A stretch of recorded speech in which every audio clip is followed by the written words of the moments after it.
Oi, gente, boa tarde. Então, vamos continuar a nossa aulinha do dia de hoje e a gente vai continuar agora, voltar, né, no assunto que a gente estava falando aí já, que são os contos de fadas, né? Então, a gente vai seguir a nossa aulinha de português, tá? Então, vamos abrir o livro aí na página 94, tá bom? E vamos falar sobre personagens e suas características, tá? Lógico que envolvidos nessa questão dos contos de fada, que a gente já tá aí falando sobre eles. Então, aqui no primeiro momento, a gente pode perceber o nome de alguns personagens de contos de fadas. A gente tem a Rapunzel, Cinderela, João, Maria. E aí eles estão escritos de formas repetidas em 3 formas. O que eu quero com isso daqui? Que vocês percebam, ó, tá vendo? A forma que está escrito cada um deles. Por exemplo, na primeira coluna está escrito com um alfabeto com a letra de imprensa, tá? Maiúscula, tá? Que a gente fala que tá em caixa alta. No do meio também tá com o alfabeto de imprensa, só que minúsculo, tá? E por último, com a letra que a gente usa, que é o cursivo, tá? E aí, por que todos eles estão começando com letra maiúscula? Alguém sabe me dizer? Pensa aí. Por quê? Porque todos eles são nomes próprios, né? Nomes dos personagens, né? Então, por isso, eles têm que começar com a letra maiúscula, tá? Então, vamos lá. Vamos continuando aqui, ó. No número 2... ele fala assim: leia a lista de personagens do conto Branca de Neve, depois ao lado copie a lista com letra cursiva. Então ele me botou aqui uma lista de personagens: Branca de Neve, Príncipe Encantado. Eles querem que você repita essas palavras aqui, mas usando essas letras aqui, que é a letra cursiva, aquela letrinha redondinha que a gente faz no nosso caderno, ok? Depois disso, ele quer que a gente pegue cada um desses personagens. São 5 personagens. Eles querem que a gente coloque palavras que indiquem as qualidades ou os defeitos de cada um desses personagens. Então, exemplo, eu posso escrever Branca de Neve, bondosa, corajosa. Eu posso pegar aqui Príncipe Encantado, forte, belo, encantador, né? Rainha Má, terrível, malvada, tá? E por aí vai. Aí vocês vão colocar as características de cada um desses personagens aqui embaixo, ok? Depois, na página 95, a gente fala que aprende algumas palavras, né, que indicam qualidade ou defeitos do herói ou do vilão da história.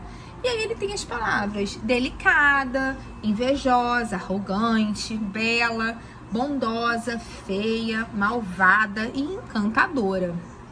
E aí, o que ele quer que vocês façam? Com a letra cursiva, ele quer que vocês escrevam essas características aqui, ou do herói, da heroína, ou do vilão, dentro, e que vocês façam essa separação. Quais as qualidades aqui, quais as características são de uma heroína? E quais dessas características são de um vilão? Tá? E aí, a gente vai ter 4 características para cada um, ok? Número 5. Se você fosse inventar um herói para um conto de fadas, qual das palavras abaixo você usaria para descrever suas características? Circule as palavras escolhidas. Então, um príncipe, um herói no conto de fadas é que geralmente quem vem salvar a princesa, né? Quem vem salvar o personagem principal. E aí, a gente precisa achar características boas para esse príncipe.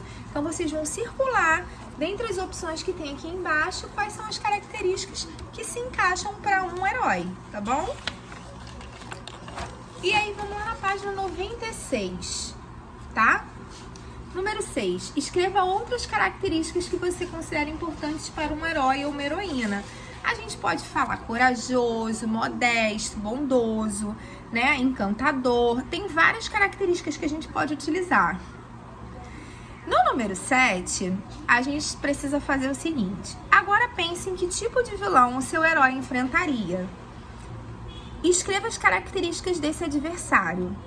Então, esse herói que a gente colocou todas essas características aqui no número 6, vai enfrentar um herói muito malvado aqui no número 7. E aí, quais seriam as características que a gente pode dar para esse vilão? A gente pode dizer que ele é invejoso, a gente pode dizer que ele é arrogante, a gente pode dizer que ele é malvado, que ele é traiçoeiro. Enfim, a gente pode usar a nossa imaginação dentro das histórias dos contos de fadas que a gente conhece para poder colocar aqui a característica de um vilão.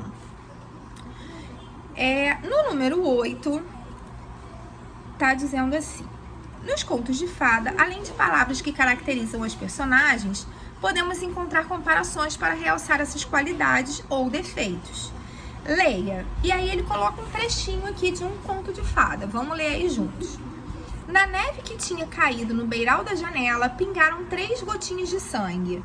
O contraste foi tão lindo que a rainha murmurou: pudesse eu ter uma menina branquinha como a neve, corada como sangue e com os cabelos negros como o ébano. Pensando nessa comparação, complete as expressões abaixo. A princesa era tão bela como... A gente pode responder o quê? Só coisas boas, né? Ela era tão bela como uma flor, como uma joia, tá? Ou como uma fada, enfim, que vocês acharem que podem comparar a beleza da princesa. E a bruxa era tão fedida quanto o quê, gente? Quanto o lixo, quanto o estrume, né? Então, a gente... Coloquem aí a imaginação de vocês para funcionar. E aí, a gente vai encerrar essa aulinha de português. Então, na página 97, pra gente finalizar aí, a gente tem a fala das personagens. Quando numa história, vamos ler aqui nessa historinha aqui da Branca de Neve. Vamos ler esse trechinho aqui juntos. Como é linda, murmuraram em coro. E como deve estar cansada, disse um deles, já que dorme assim. Decidiram não incomodar. O anão, dono da caminha onde dormia a donzela, passaria a noite numa poltrona. Na manhã seguinte, quando despertou, Branca de Neve se viu cercada pelos 7 anões barbudinhos e se assustou. Mas eles logo a acalmaram, dizendo-lhe que era muito bem-vinda. Como se chama? Perguntaram. Branca de Neve. Mas como você chegou aqui, tão longe, no coração da floresta? Branca de Neve contou tudo. Então, esse pedacinho aqui, ele tem algumas falas. E como a gente vai indicar, como a gente vai saber, né? Toda vez que a gente tiver, ó, esse tracinho aqui, que se chama travessão, ele indica uma fala de um personagem, do personagem que tá na história. Então, vamos lá. No número 1 tá assim, releia a frase. Como se chama? Como se chama é o quê, gente? É uma pergunta ou é uma exclamação?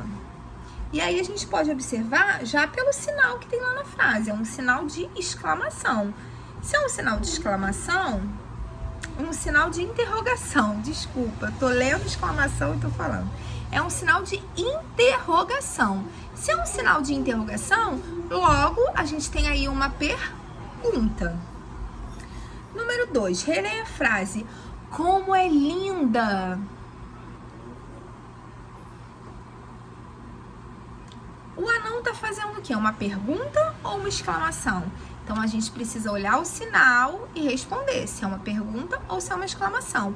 Como é linda, né? O que vocês acham?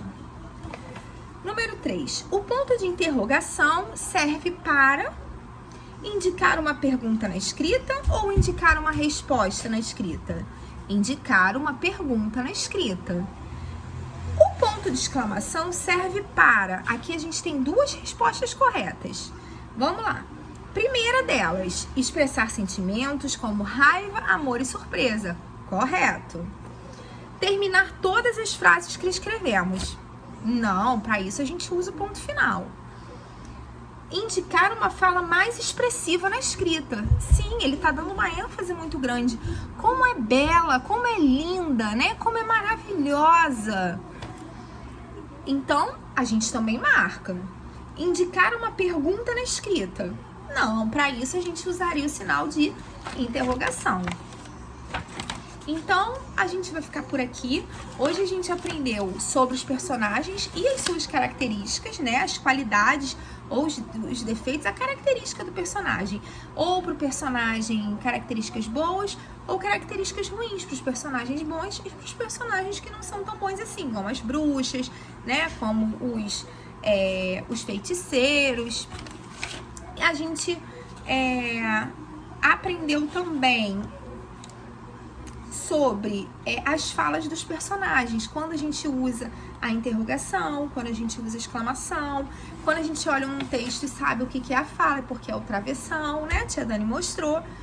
Então, por hoje a gente vai ficando por aqui, tá bom?